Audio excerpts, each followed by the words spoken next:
Hey everybody, it's Matt from Junior Horror Movies, and welcome to day 14 of my 31 Days of Horror. Haven't done a creature feature yet. You know me, I love them. So I figured now's a great time. So now we're going to go back to 1988 with Corey Haim and Michael Ironside, based on a book by Dean Koontz. We are talking about the first one, Watchers. The movie's freaking awesome. I love Watchers series. So the Watchers, this one is about, there's a secret government lab. An explosion occurs. A golden lab escapes out into the middle of the woods, which is followed by a monster. Now, we come to find out the monster is known as an Oxcom. I forgot exactly what it stands for, but it's psychically linked with the dog. And it wants to kill the dog. And it kills anybody who's around the dog. Corey Haim plays this young kid. He's like 15. He's on the barn making out with his girlfriend, and her father shows up, and he escapes. Upon escaping, the dog hops in his truck, not him knowing. After that, the Oxcom attacks and kills the girlfriend's father and leaves her kind of hospitalized. She's in like shock. So now Corey Haim is running around town, like not knowing anything until he sees this dog in the backseat of his truck. And it's a golden lab. It's a very smart dog. This dog's like genius level. And he decides, he can't keep it, and he still stays with him pretty much. So pretty much he befriends the dog, realizing this dog is super smart. And then all of a sudden, the not secret government, but the government agency shows up. And they're ones tracking down the dog. They take the girlfriend in for investigation and put her in a kind of like a ward and everything to keep her safe. While they're tracking the dog down, this Oxcom is going around killing people left and right. What it is, it's pretty much beheading people, but most likely ripping out the eyes and destroying mirrors. It doesn't really explain that much in the book, but pretty much the Oxcom is very jealous of the dog because it got more love, attention. The creature is very hideous. It's like a weird, if you want to take like a Bigfoot, give it more sharper teeth, more of a monkey face, large claws. This thing is hideous. So that's why it's ripping out people's eyes and destroying mirrors, because it doesn't want it to see its reflection. So of course, Corey Haim's character realizes now the government is after the dog, and they can understand why it's after they kept his girlfriend. And then they find out that murders are happening around him. And now he's pretty much on the run with his mom to stay safe from this creature and the government until everything matches up to the end. Again, this was from 1988. I love this movie. The book is a lot different from the first movie. The book is more geared toward the second one, which is kind of weird, but that's how they did it. Which is cool with the Watchers movies. It spawned 3 sequels. As you can see, here's part 2. Part 3 is more of a Predator ripoff, where they're actually in the woods with a rag team of military crew. And the 4th one's actually got Mark Hamill in it, which was a made-for Sci-Fi Channel movie. I think it was called Watchers Reborn, was the 4th one. But anyway, it spawned 3 other sequels.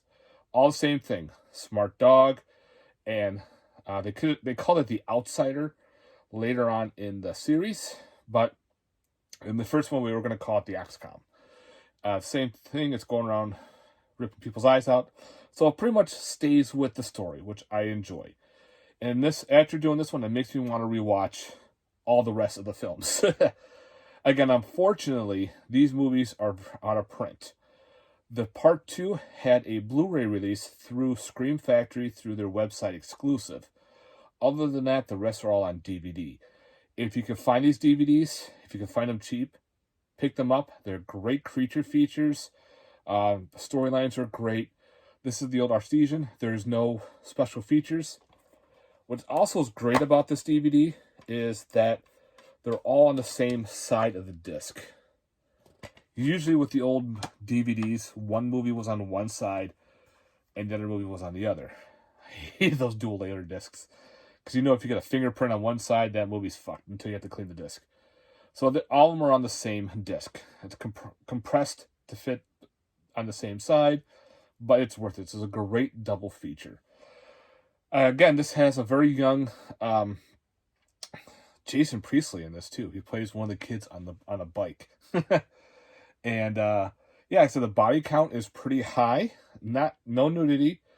The gore is at a good 80s minimum gore. The monster, you get to see what it looks like at the end. Usually throughout the rest of the movie, you see just the hands, the claws, or like the teeth, and maybe just like an eye level.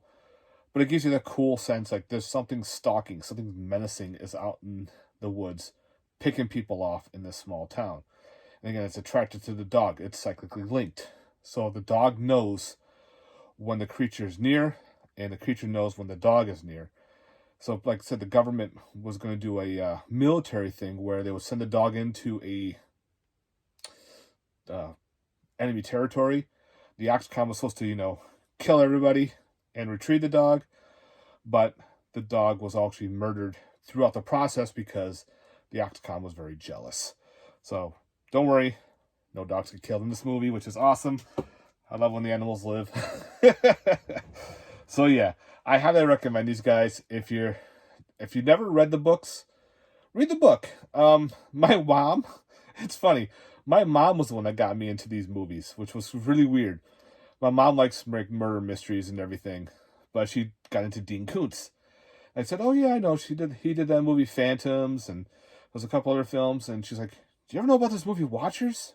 I'm like, The guy me looking, and I looked them up. I'm like, no, and I realized they're monster movies. I said, she was telling me about them from the book. I said, I don't care. I'm buying these movies. And I actually had my mom sit through one of them. And she's like, yeah, it's a lot different from the book. I go, yeah, usually the book and the movies are all different. And then when I told her part 2 is more like the book, she's like, oh, okay. But she doesn't want to watch them. She watched the first one. She was happy, but she enjoyed the book. So, yeah. Again, usually the book's a lot different, but I highly recommend checking these out, especially if you like 80s monster movies. These Watchers 1 and 2, well, we're doing just Watchers. Fantastic. Again, if you could track any of these down, highly recommend it. Unfortunately, the whole series is out of print. I don't know if part 2 is still available on the Scream Factory website, so if you want, check it out. If it's still available, scoop it up, because usually the website exclusives go out fast. But again, I hope maybe Scream Factory will get back to the rest of them. If they gave us part 2, maybe they can give us, part 1 in a cool collector's edition. I wish they would do the double features again, because that would be awesome. They'll put 3 and 4 on a double feature, do part 1 in a collector's edition. Oh, dream come true, but you never know. So hopefully maybe someday we'll get these all in a nice, good Blu-ray 4K format. We'll see, but fingers crossed. But again, thanks very much for watching, guys. I hope you enjoyed this review of the 1988 movie Watchers, written by Dean Koontz. I don't remember who actually directed this, but awesome creature feature monster movie, guys. Thanks very much for watching. I hope you enjoyed the review. I think I'm rambling, so I'm going to call it a night because I'm tired. Again, thank you very much for watching, and stay tuned for more reviews. Later. Peace.